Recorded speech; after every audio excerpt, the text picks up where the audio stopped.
hit the ground running thanks to Frank and the writers. I loved the whole kind of Mission Impossible-esque beginning stuff. I love that adventurous Luke. Very So Luke, you're being yeah, like very Luke. And it was weird because I was having all these memories of Tony as I was doing the scenes, and so that was super fun. And then to get to have Lucky and Elizabeth, reconnect and even get as close as they got to a full.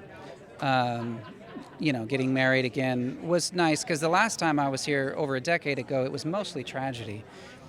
And I always thought, why aren't they? You were burned out, weren't you? On all the, it was every day you were crying. Yes, it was 2 years of 2 years of crying. 2 years of yes, But amazing, but 2 years of crying. and I always felt like, man, I wish that, because I felt also that the fans wanted Lucky and Elizabeth to get back together, and so.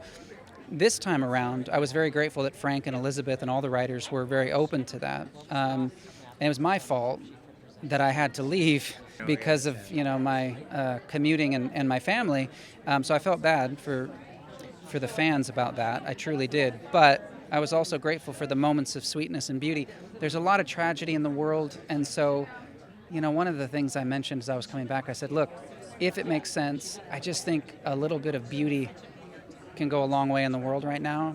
So to have those moments with Lucky and Elizabeth, singing the song to her, flashing back, it's like we need those kind of moments right now. Especially. Did you ever think like, oh, Lucky, stop being so wishy-washy, commit to, like, I have to run free, I need to be free. Like, how do you feel about that? Yeah. I mean, I'm a very different person than him, right? You are. So, You're such a different person. And it's also one of the, I guess, the cool things about daytime soap operas, but it's also it's a double-edged sword because you can't really have an ending because the show just keeps going.